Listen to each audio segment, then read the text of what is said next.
Welcome in Karibuni to Aroma of Zanzibar. Today I'm going to bring you this wonderful moist chocolate cake with Mocha buttercream. And I'm going to start preparing my pans first. I've got three 8-inch round pans and I'm going to use some shortening. You could use oil, you could use butter or parchment paper to avoid your cake from sticking at the bottom.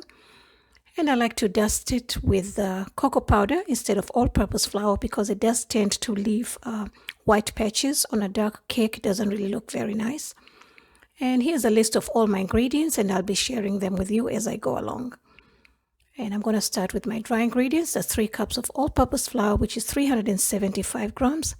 And I'm going to sift in some 1.5 cups of cocoa powder, which is 177 grams. And I have 3 eggs, 3/4 cup of canola oil, that's 175 ml. And 1.5 cup of buttermilk, which is 350 ml, 2 teaspoons of vanilla. And you're just going to mix this very well. And I forgot to add sugar. That's 3 cups of sugar to my dry ingredients, which is 600 grams. And you just want to mix this for a while. And I'm going to mix baking soda, 3 teaspoons, 1.5 teaspoon of baking powder, 1/4 teaspoon of salt, and 2 teaspoons of cinnamon powder. And then after that, I'm just going to add all my wet ingredients into the dry ingredients. And we're just going to mix this for about 2 minutes. This is a very simple cake. Then after that, you're just going to mix a hot coffee, 1 cup.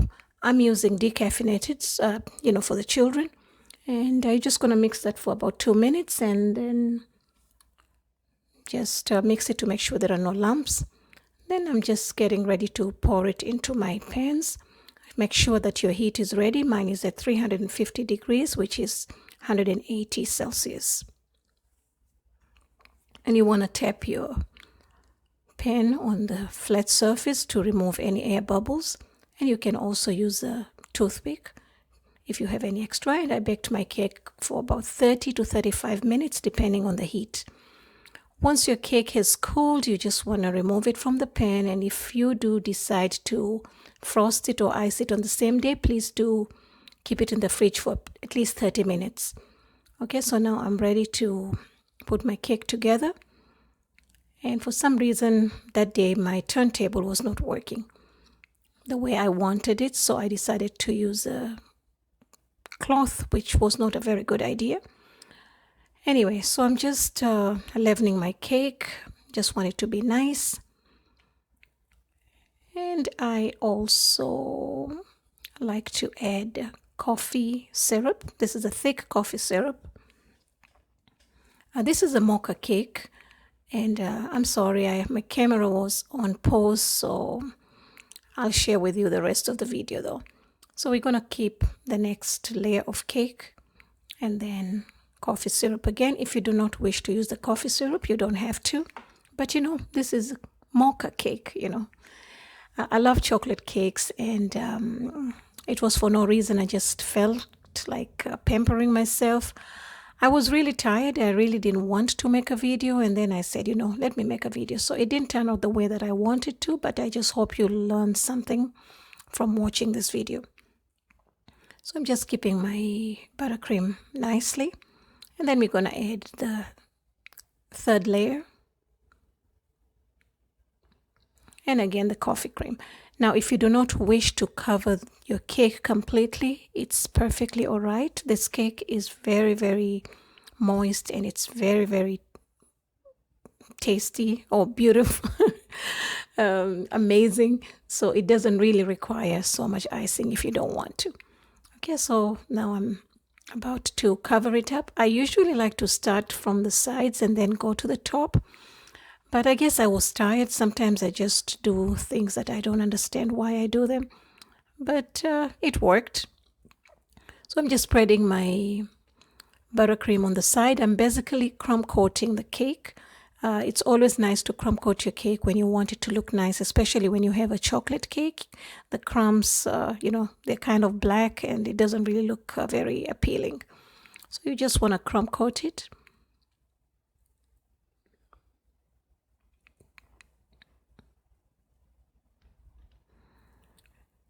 And you don't need so much buttercream over here. It's just little. So I'm just gonna start removing the excess from the top using my big offset spatula, and then using my benchmark scraper to do the sides. Okay, and I decided to remove the cloth because it wasn't really doing any good. And then we're just gonna, just clean it up, and then I put it in the fridge for about 20 minutes to chill. After 20 minutes, now I'm ready to really, really ice the cake. I didn't have much buttercream, but at this point you really want to do a lot if you want to. And since the cake is cold, the buttercream becomes a little bit firmer, which is easy to work with. But it was very hot. I did this cake in June, so I was trying to work as fast as I could. So here again, I'm just repeating the process, is to just clean it up from the side and then from the top to make sure that my cake looks nice. And then you just want to do it from the side again. We love chocolate cake, from me to my kids. I mean, we could eat this, in one day, but I wouldn't allow it. Okay, so you see even my spatula is not clean. I was honestly tired doing this video. But I just thought, I didn't have anything like this. Let me just put it out there. And then you want to clean the board or plate, whatever you're using. It's always nice to serve your cake looking nice and clean. So now I'm ready to add my fruits. Now the decoration on the side, it's something that I was experimenting and it didn't turn out the way I wanted to. That's why I did not share the process with you guys. Once I do it again, I will definitely share.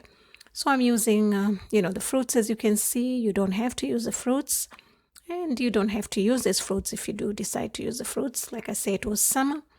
So I wanted to use some nice, vibrant color, fruits. And then after that, I melted some, honey. You could use apricot jam. And I just glaze my fruits to give them a nice shine, a nice gloss. And it also helps the fruits, prevent the fruits from drying out too quickly. So now that's about it for the cake. Now, if you wish to see how I make my buttercream, you can stick around. We're going to make the coffee syrup and the buttercream. Now for the coffee syrup, I've got 2 cups of water and 2 cups of sugar and about 2 teaspoons of vanilla extract and half a teaspoon of cinnamon powder. It's optional, but I really love the cinnamon and the chocolate. They really go well together. And I'm using a coffee powder instant. That's about 1.5 teaspoons. You could use more if you want. You can brew in, maybe brew some nice coffee or whatever. What do you call espresso? Then I just bring this to a boil. Once it comes to a boil, you just reduce the heat. And you need to be very careful here. You need to watch it because it does tend to overflow. So you need to stick around. And I did mine for about 25 to 30 minutes to get a nice thick consistency like this.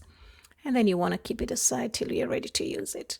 So for my buttercream, I've got about 2 cups of butter and 2.5 cups of powdered sugar and 8 ounces of chocolate bar. I'm using dark chocolate. And 1/4 cup of cocoa powder, cinnamon again, and my syrup. Okay, so I'm going to start by melting the chocolate.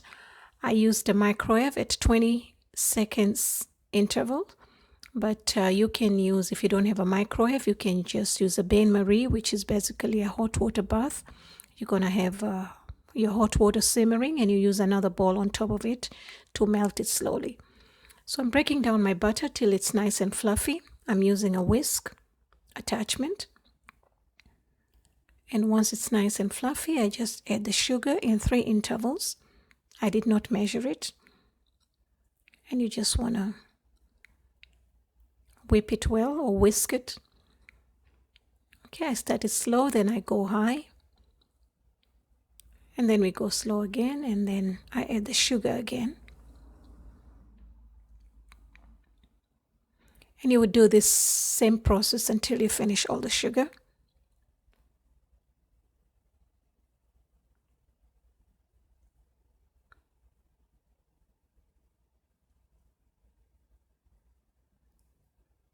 You just want to scrape and then add your cocoa powder. I'm using Hershey cocoa powder. And then a little salt, and again the cinnamon powder. Like I say, if you're not into cinnamon, it's okay, but it's really amazing. The combination is really amazing. And you just want to mix this very well. Then after that, add the vanilla. I did 2 teaspoons of vanilla extract. This is one of our favorite buttercream in the house. And you're just going to keep mixing and then add the coffee syrup. I used about 3 teaspoons of coffee syrup. You say how thick it is. You can do more or you can do less. And if it's your first time, please just taste it and see how you like it before you add too much. And then you're just going to mix it again very well. And now it's time to add the chocolate. So make sure that you melt the chocolate ahead of time so that it cools enough so it does not melt your buttercream. Okay, and I used the dark, the unsweetened.